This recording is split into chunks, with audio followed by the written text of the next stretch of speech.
మాత్రం కూడా చిత్తశుద్ధి ఈ యొక్క డయేరియా విషయంలో కానీ ఈ ప్రాంత ప్రజలకి వాళ్ళకి కావాల్సినటువంటి మెజర్స్ తీసుకోవడంలో కానీ ఏ మాత్రం కూడా చిత్తశుద్ధి చూపించలేదనేది స్పష్టమవుతా ఉంది. ప్రభుత్వం కూడా చూస్తూ ఉంది. మరి ఓ మంత్రి ఉన్నారు, మరి ఆ మంత్రికి ఇప్పటిదాకా కూడా ఈ విషయం తెలుసో లేదో మనకు తెలియదు. మనకు స్పష్టంగా అర్థమవుతా ఉంది, కూటమి ప్రభుత్వం అధికారంలోకి వచ్చిన తర్వాత చంద్రబాబు నాయుడు గారు కానీ మంత్రికి కానీ ఏ మాత్రం కూడా హెల్త్ అనేది మోస్ట్ నెగ్లెక్టెడ్ సబ్జెక్ట్గా, ఇగ్నోర్డ్ సబ్జెక్ట్గా, ఇక్కడ ఉన్నటువంటి ప్రజలకు ఏమైతేనేమి అనేటువంటి పరిస్థితుల్లో, ఈ రాష్ట్ర ప్రజలు ఏమైనా సరే అన్నటువంటి పరిస్థితుల్లో మరి ఈ కూటమి ప్రభుత్వం అడుగులు ముందుకు వేస్తున్నారు.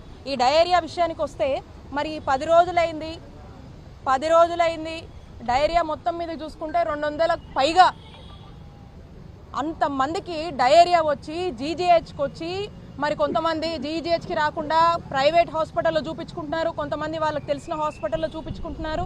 మరి ఈ రోజున చూసినట్టయితే మొత్తం ఒక 184 మంది ఇక్కడ అడ్మిట్ అవ్వడం జరిగింది. దాంట్లో భాగంగా చాలా స్లో రికవరీ ఉంది.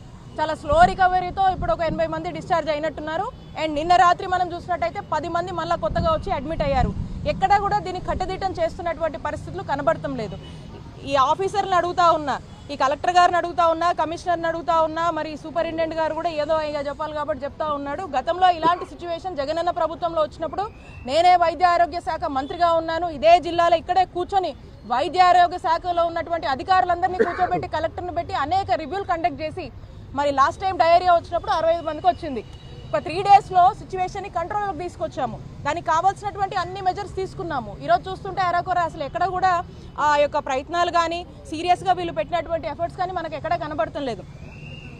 ఇప్పుడు 10 రోజులైనా కూడా 10 కేసులు వచ్చాయంటే అర్థం చేసుకోండి. ఎప్పుడూ లేదు 11 కలరా కేసులు నమోదైనాయి. అండ్ ఈరోజు ఇందాక మాట్లాడుతూ ఉన్నాను, ఇందాక ఎవరో చెప్తా ఉన్నారు మంగళగిరిలో మళ్ళీ ఒక 4 కేసులు వచ్చినాయంట. చుట్టుపక్కల ఉన్నటువంటి విలేజ్లో జిల్లాలో ఏం జరుగుతుంది? ఇంతమంది డయేరియా బారిన పడుతుంటే మరి నిద్రపోతుందా ఈ ప్రభుత్వం అని చెప్పి ఈ ప్రభుత్వాన్ని నేను ప్రశ్నిస్తూ ఉన్నాను. ఎన్ని క్యాంప్స్ పెట్టారు? ఉన్నటువంటి విలేజ్ హెల్త్ క్లినిక్స్లో అడిషనల్ స్టాఫ్ని పెట్టి పనిచేయిస్తున్నారా? Urban పిహెచ్సిలు పనిచేస్తున్నాయా? పిహెచ్సిలు పనిచేస్తున్నాయా?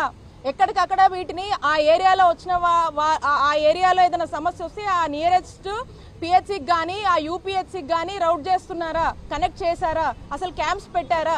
Door to door survey అనేది జరుగుతుందా?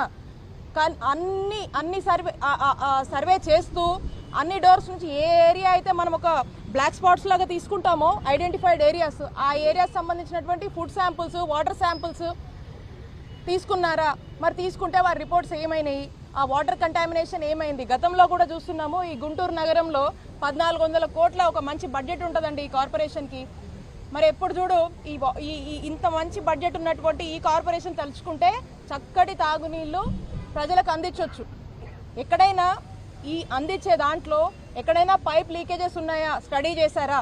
ఎక్కడైనా ఈ వాటర్లో క్లీనింగ్ ల్యాబ్సెస్ వల్ల క్లోరినేషన్ సరిగా చేయకుండా సీజన్ మారినప్పుడు ఆ వాటర్లో కొంచెం చేంజెస్ ఉంటాయి కాబట్టి మరి దీనివల్ల ఆ సప్లైలో లోపాలు ఉన్నాయా? ఎక్కడన్నా మనము ఆ ఫిల్టరేషన్ సంబంధించినటువంటి బెడ్స్ కానీ ఇంకోటి కానీ ఏమైనా క్లియరింగ్ చేసుకోవాల్సినటువంటి అవసరం ఉందా? ఎక్కడైనా ఆ పైప్స్ ఇంటర్ జాయింట్లో ఎక్కడైనా మిక్స్ అయిపోయి లీకేజెస్ అనేది ఏమైనా ఉన్నాయా అనేది స్టడీ చేసి దానికి ఇమీడియట్గా ఈ వాటర్ ఈ ఏ ఏరియాస్లోకి వెళ్తుందో, ఏ ఏరియాస్లో ఎక్కువ కంటామినేషన్ మనకు వస్తుందో, ఎస్పెషల్లీ ఈస్ట్ కాన్స్టిట్యున్సీలో చాలా ఏరియాస్లో మనం చూసినట్టయితే కంటామినేషన్ ఎక్కువ ఉంటుంది. సో ఆ ఏరియాస్కి ఆ వాటర్ పైప్ లైన్ అంతా కూడా ఆపేసి దాన్ని చెక్ చేసి మళ్ళీ ఫ్రెష్ వాటర్ రిలీజ్ చేస్తున్నారా లేదా, ట్యాంకర్స్ ద్వారా టెంపరీగా సప్లై అనేది చేస్తున్నారా లేదా, మరి ఈ మెజర్స్ అన్నీ కూడా ఏమీ తీసుకున్నట్టు కనిపించట్లేదు. అండ్ ఎస్పెషల్లీ ఎక్కడికక్కడ క్యాంప్స్ చేయాల్సినటువంటి అవసరం, ఓఆర్ఎస్లు, అక్కడ కావాల్సినటువంటి బేసిక్ ఇమీడియట్గా మనం అందించేటువంటి ట్రీట్మెంట్కి సంబంధించినటువంటి కిట్స్ కానీ కావాల్సినటువంటి ఫుడ్స్ కానీ అక్కడ ఆ పరిస్థితి అలా ఉంది కాబట్టి ఆ ఫుడ్ కానీ ఏం అడిషనల్గా కావాలన్నా కూడా సప్లై చేయాల్సినటువంటి బాధ్యత ప్రభుత్వం మీద ఉంది. గతంలో మేము చేశాము, మేము చేయలేదేదో మేము అడగట్లేదు, మేము చేస్తున్నాము. సిచ్యువేషన్ని 3-4 డేస్లో కంట్రోల్ చేశాము. ఈరోజు ఎక్కడా కూడా ఈ రివ్యూస్ జరిగినటువంటి పరిస్థితి లేదు. వైద్య ఆరోగ్య శాఖ నిద్రపోతుంది, ఎవరు రాలా, పట్టించుకోవాలా. 10 రోజులైనా ఇంతమంది ఇంకా హాస్పిటల్ బెడ్ మీద ఉన్నారంటే this is the failure of this కూటమి ప్రభుత్వం అనే చెప్పొచ్చు. ఈ గవర్నమెంట్ ఫెయిలియర్, ఖచ్చితంగా ఈ గవర్నమెంట్ ఫెయిలియర్. ఇంత పెద్ద ఇష్యూ అవుతుంటే రాష్ట్రంలో కళ్ళకు కనిపించట్లేదా ఈ చంద్రబాబు నాయుడు గారికి అని నేను ప్రశ్నిస్తూ ఉన్నాను.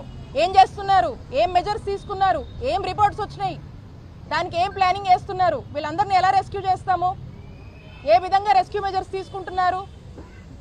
ఏమీ అరేంజ్మెంట్స్ ఏమీ కనిపించట్లేదు. కాబట్టి ఇప్పటికైనా కూడా మేల్కొని వీళ్ళందరి విషయంలో ఈ గుంటూరు సిటీకి సంబంధించి ఇప్పటికీ 200 మంది ప్రాణాలతో చెలగాటం ఆడుతున్నటువంటి ఈ డయేరియా నుంచి ఈ ప్రాంత ప్రజల్ని కాపాడడానికి అన్ని మెజర్స్ తీసుకోవాల్సినటువంటి బాధ్యత ఈ ప్రభుత్వానిదే అని మరొకసారి తెలియజేస్తూ ఉన్నాము. అండ్ కలరా అసలు మనము చాలా అరుదుగా వింటాము. అలాంటిది 11 కేసులు ఉన్నాయి. 11 కేసులు ఉన్నాయి. ఇంకా ఎంతమంది ప్రైవేట్లో చూసుకుంటున్నారు, కొంతమంది డెత్స్ కూడా ఉన్నాయి అంటున్నారు. సో ఆ డెత్స్ అంటే అఫీషియల్గా వీళ్ళు రికార్డ్ చేసి ఏం చెప్పట్లేదు, కానీ డెఫినెట్గా అక్కడ ఇక్కడ జరిగి ఉండొచ్చు. మొన్న చూసాము తుర్కపాలెంలో 40 మంది దాకా చచ్చిపోయారు. ఎందుకు చచ్చిపోయారు, రూట్ కాజ్ ఏంటి, ఎందువల్ల ఇలా జరుగుతుంది, దాని మీద కూడా ఇప్పటికీ కూడా ఈ ప్రభుత్వానికి ఇంత కూడా దాని మీద కూడా తెలుసుకుందామని కానీ ఏదైనా చేద్దాము ఎందువల్ల ఇలా అయిందని కానీ అది దాని మీద కూడా ఏం చిత్తశుద్ధి లేదు. ఇప్పుడు వచ్చినటువంటి ఈ డైరియా మీద చిత్తశుద్ధి లేదు. ఇంకా దేని మీద ఉన్నట్టు, ప్రైవేటైజేషన్ మీద ఉన్నటువంటి చిత్తశుద్ధి దేని మీద లేదు ఈ ప్రభుత్వానికి. ఇప్పటికైనా మేల్కొని. అండ్ ఇక్కడ చూసాం లోపల ఫెసిలిటీస్, లోపల కనీసము సలైన్ పెట్టడానికి కూడా స్టాండ్స్, ఒక సలైన్ని 2కో 3కో లేకపోతే తాళ్లు కట్టి ఇస్తూ ఉన్నారు. ఏమైనాయి సలైన్లు పెట్టే స్టాండ్లు కూడా లేవా, ఆ మాత్రం లేవా? ఆ బెడ్స్ కూడా 1-2 షేర్ చేసుకుంటా ఉన్నారు. గతంలో ఎప్పుడు లేదు. ఈ టైంలో ఉన్నప్పుడు ఎలాంటి అరేంజ్మెంట్స్ ఉండాలి? అవసరమైతే ఒక స్పెషల్ బడ్జెట్ కేటాయించండి, ఫెసిలిటీస్ పెంచండి, స్టాఫ్ని పెంచండి, ఇమీడియట్ ఇన్స్ట్రక్షన్స్ ఇవ్వండి. ఏదో ఉన్నారు కదా వాళ్ళు చేసుకుంటారని వదిలేస్తే వాళ్ళు కూడా ఏం పట్టించుకుంటారు?